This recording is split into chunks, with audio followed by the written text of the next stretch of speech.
A gente vai conversar, inclusive já quero falar com você que está mandando mensagens aqui através do @Revista da Cidade TV, perguntando para a doutora Maria Faiocchi aqui, mas está colocando em outro post. Então coloque no post com a carinha dela, com essa cara linda que a gente acabou de ver aqui. Vamos dar um bom dia para ela. Tudo bom, doutora? Bom dia. Bem-vinda. Tudo bem, graças Tudo jóia também. Marias também. Graças a Deus. Que bom. Vida de recém-casada. Pois é, você vê? Que delícia, né, gente? Que coisa boa. Meu amor, muitas novidades aí no campo da aposentadoria, né? Esse ano a gente teve aí agora, sempre na mudança, do dia 1º de janeiro, por causa das regras de transição da reforma da Previdência, tem sempre mudança. A gente, claro, sempre antecipando aqui, a gente já falou isso em janeiro, no comecinho de janeiro, e só agora os jornais, né, só agora os outros meios de comunicação estão divulgando isso. Então a gente volta a repetir que nada mudou daquilo que a gente falou em janeiro, mas as regras de transição continuam as mesmas desde janeiro para cá. Tá. A idade mínima da mulher subiu para 62 anos, alterou ali também a regra de transição das regras dos pontos. Os homens precisam somar a idade mais o tempo de contribuição mínimo de 35 anos, precisa nos 100 pontos. Mulheres, no mínimo 30 anos de contribuição mais a idade, precisa dar 90 pontos, que é a regra que está valendo agora desde o dia 1º de janeiro. Tá. E também do tempo de contribuição, que muita gente está na dúvida, meu Deus, mudou tudo de novo. Não, gente, isso já estava previsto lá desde 2019.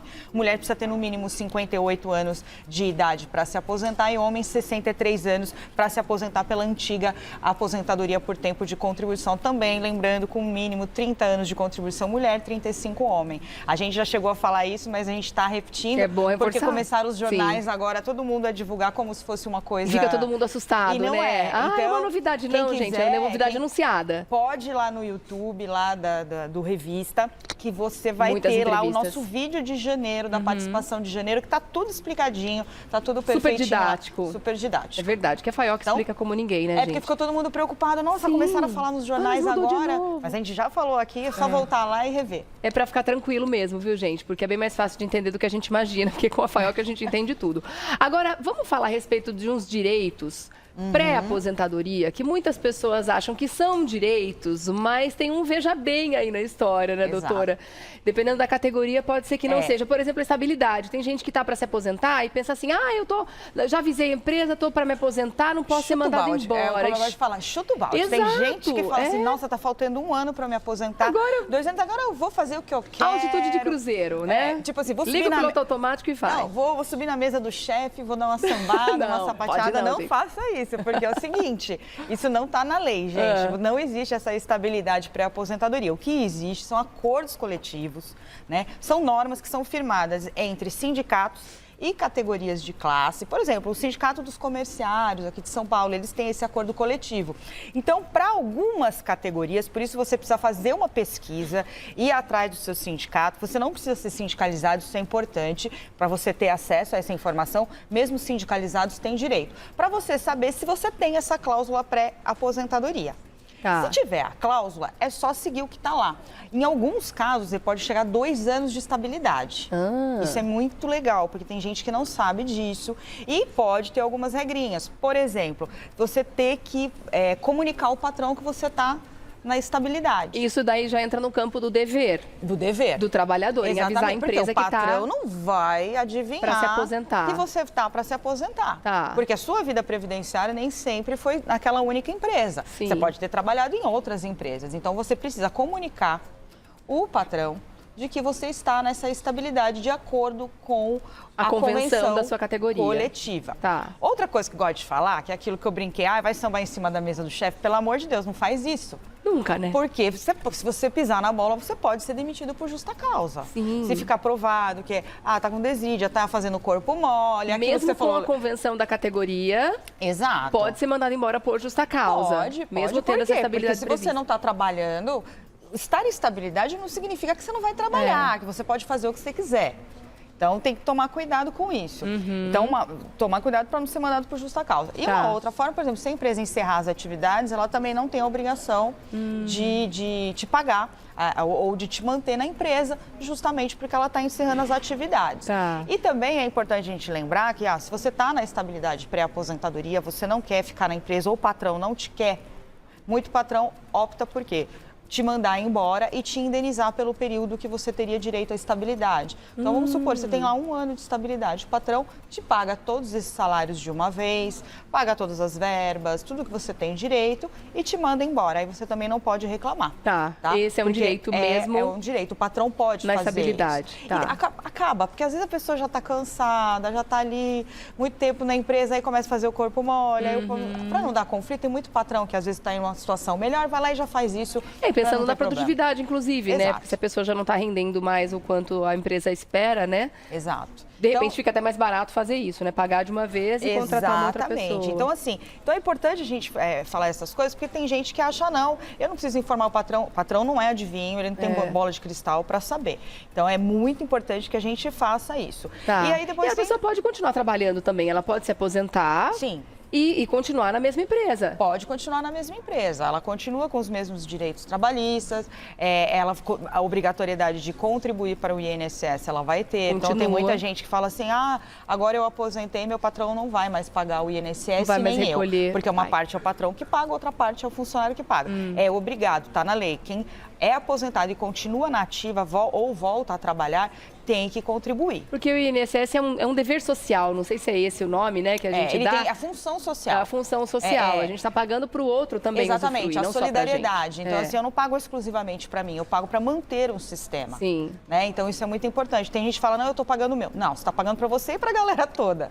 Né? Então, é importante. E o vizinho, o teu colega de trabalho também, ele está pagando para ele, para você e para todo mundo, né? É universal, é solidário. Então, a gente tem que tomar com isso. Então, porque é comum uma pessoa se aposentar, não conseguir se sustentar com a aposentadoria e ter que continuar trabalhando ou naquela empresa ou tentar um trabalho novo. Sim. Né? Então continua, mas também a gente não pode mais, né, pegar essa contribuição e tentar melhorar aquela aposentadoria, isso não pode mais, não acontece essa contribuição mais. Que você paga após a aposentadoria, ela não entra no cálculo para uma nova aposentadoria, o que a gente falou muito aqui também, Sim. Quem acompanha a gente já sabe, a revisão, desaposentação, né? Que era isso que o pessoal queria. Aposentei, continuei trabalhando, então vamos incluir tudo isso numa nova aposentadoria. Então, isso aí, gente, é proibido, foi descartado pelo STF.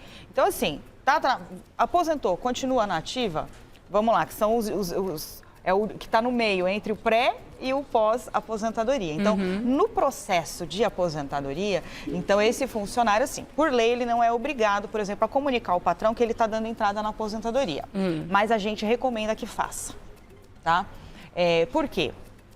É muito comum, às vezes, a pessoa ser contratada lá pela empresa e a empresa tem normas internas. E aí, ela te dá um contrato de trabalho, ninguém lembra disso. Muita gente pega aquele contrato e joga fora, né? Então, é bom você ver, porque algumas empresas colocam lá uma cláusula que você tem que comunicar, que você, quando você tiver para aposentar, ou quando você deu entrada na aposentadoria, para acompanhar. Então, a gente sempre recomenda que você informe o patrão, para evitar atrito e evitar conflitos. Em alguns casos, é obrigatório informar até que se aposentou. Por exemplo, se você se aposentou por invalidez, que é uma atividade, assim, um tipo de aposentadoria que você não pode mais voltar a trabalhar. É proibido você voltar a trabalhar em qualquer área. Você tem que comunicar. Se você não comunicar, você está cometendo aí até uma fraude contra a Previdência. Sim. E aqueles casos de quem se aposenta na aposentadoria especial, que é insalubridade, periculosidade, penosidade, você também é obrigado, porque você não pode permanecer na mesma atividade. É proibido por lei. Então, por exemplo, se você trabalha ali com ruído e você aposentou por conta desse problema, perdeu parte da audição. Exato. Aí o que você vai fazer? Você pode voltar a trabalhar, mas numa atividade que não coloque em risco a sua saúde. Você não pode mais trabalhar em atividade especial. Então, por isso, da obrigatoriedade de estar comunicando. Então, esse tipo de coisa é muito importante a gente fazer, lembrar o trabalhador para evitar conflito, evitar problema, evitar depois ter que ir para a justiça porque não comunicou corretamente, aí o patrão acaba demitindo. Então, para evitar esse tipo de coisa, já faz isso. E principalmente pessoas que trabalham, são funcionários públicos e entidades públicas que não têm um regime próprio, ou seja, não têm uma previdência própria e contribui para o INSS, também tem que comunicar, porque com a reforma da Previdência fala que essas pessoas automaticamente vão ser desligadas.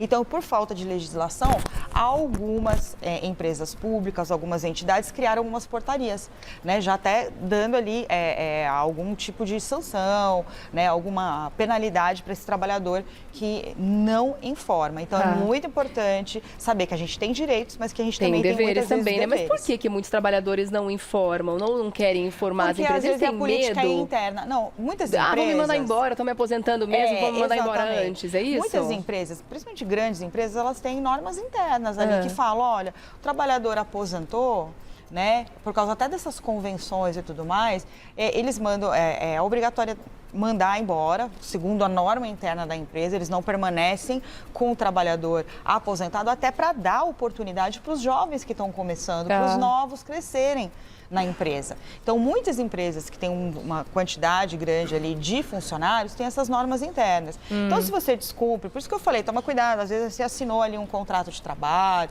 e algum tipo de coisa, o fato de você não comunicar, você pode até perder algum benefício dentro da empresa por falta de comunicação. Então, é muito importante isso. E tem os direitos pós-aposentadoria também. Sim. São quais? Quem permanecer trabalhando, aposentou, continuou trabalhando, primeira coisa, aposentou, você já pode sacar imediatamente o FGTS e o PIS. E se você continuar trabalhando nessa mesma empresa, por exemplo, eu trabalhei e me aposentei na empresa X e continuei trabalhando nessa empresa, você vai mensalmente também poder sacar o fundo de garantia dessa empresa. Você não vai poder, por exemplo, saiu dessa empresa, entrou numa nova, já aposentado, aí aquele fundo permanece lá. Então, você continuou trabalhando na mesma empresa que você deu entrada na aposentadoria, saca todo o PIS, saca todo o fundo e mensalmente você pode ir lá sacar. As verbas rescisórias também são pagas, Rê. Tudo que um trabalhador que não é aposentado tem direito, o aposentado também tem direito. Ou seja, multa dos 40%, 13º, férias, 1/3, todas essas verbas a pessoa tem direito, tá? É importante, aí vão perguntar, nossa, mas eu saquei meu fundo, e agora? Como que eu vou receber a multa dos 40% se eu já saquei tudo? Não tem problema, porque é calculado no saldo para fins rescisórios. Como vão depositando, você sacou, mas eles vão depositando mensalmente a empresa, mesmo que você saque, sempre vai ter um saldo lá projetado, como se você tivesse aquele valor ali, que é justamente para calcular essa multa dos 40%. Então, não fique com medo, pode sacar o fundo. Eu até recomendo que saque, porque a gente sabe que rende nada. Né? E às vezes tem muita gente assim pagando prestação de casa, pagando juros, é melhor usar o fundo, né, para quitar tudo isso. A conta continua aberta, né? A conta continua aberta, se você continua, o patrão continua depositando e lá no final essa multa de 40% ela é calculada. Então, todas as verbas trabalhistas, elas são pagas normalmente. Então, a gente não precisa ficar preocupado e tal. Agora, vai perder algumas coisinhas também. Por exemplo, continuou trabalhando, foi demitido, seguro-desemprego não recebe. Eu ia chegar nessa história agora, né? Seguro-desemprego já perde o direito. Não, porque assim, para você, um dos requisitos para você... É um direito em cima do outro, né? Exatamente. Um dos requisitos é você não ter renda. E o seguro-desemprego, quando você é aposentado, você tem a sua renda. Então, não tem lógica você pedir o seguro-desemprego. E também, se você fica doente trabalhando, você não tem direito ao auxílio-doença. Né? Se você se afastar da empresa, você não pode dar entrada no auxílio-doença porque você já recebe uma aposentadoria. Então, são coisas que tem que ficar bem claras para depois a pessoa não se arrepender, né? E falar, ai meu Deus, eu estou perdendo direitos. Não, porque como a pessoa está recebendo ali a aposentadoria, esse valor supre, né, os outros benefícios previdenciários. E alguns, a gente tem que lembrar que alguns benefícios da Previdência não podem ser acumulados. Sim. Então, se acumular, dá problema, é fraude. Tá certo. Tem pergunta chegando para você aqui. Lá. Gisele, tenho 20 anos de contribuição, sou professora da Prefeitura de São Paulo, tenho 55 anos. Quando que ela pode se aposentar? Isso aí é um regime próprio, que é o IPREM, tá? Não é INSS, é funcionalismo público. É legal a gente explicar o seguinte, a gente tem o regime geral, que é o regime que administra a Previdência Social, o INSS, que é, eu falo, para os trabalhadores comuns, né? Quem tem CLT e tudo mais. E a gente tem os regimes próprios. E que são os regimes próprios? Alguns estados e alguns municípios são mais estruturados, têm uma quantidade muito grande de funcionários públicos e criam suas próprias previdências. Exemplo, o estado de São Paulo, a gente tem a São Paulo Prev e a cidade de São Paulo, a gente tem o IPREM. São institutos de previdência próprios daquele funcionalismo público que têm as suas regras próprias. Tá. Com a reforma da Previdência, isso ainda não foi alterado para esses funcionários. Então, o que ela precisa fazer? Aqui a gente está falando, a especialidade aqui é regime geral, Tá. INSS. Ela precisa procurar, tá? O regime próprio, que é o IPREM, ou advogados especializados naquele regime, tá? Porque não são, imagina, a regra do IPREM de São Paulo não é a mesma, por exemplo, de quem trabalha lá no Distrito Federal, Sim. quem trabalha em Santa Catarina, né? Quem Então, isso é trabalha no Rio Grande do estadual. Sul, é estadual. E algumas prefeituras, principalmente as grandes prefeituras de capitais, elas têm os seus regimes próprios. Também tem regras aqui próprias. em São Paulo, por exemplo, algumas aqui na grande São Paulo também têm o seu regime próprio. Então, são regras específicas, ela vai ter que procurar o seu regime próprio. Tá certo. Não dá tempo de responder todas as dúvidas, mas é claro que sempre fica aquele gostinho de quero mais FAIOC aqui, como sempre. Eu sei que vocês também, na próxima FAIOC volta para ajudar a responder mais dúvidas Tô aqui sempre à sobre disposição. Previdência. Obrigada, minha querida. Imagina. Sempre Obrigada um prazer, a você. viu? Maria FAIOC, advogada previdenciária, você vai lá e segue no Instagram, @MariaFAIOC, tudo junto, @MariaFAIOC. Lembrando que o telefone do INSS é o 135, pode baixar também o aplicativo Meu INSS para outras dúvidas, que lá tá bem explicadinho, mas a dúvida liga, né? Pode ligar. Ou faz contato. Beijo. Beijo. Até Obrigada, a próxima, Rê. amor. Obrigada. Obrigada, viu?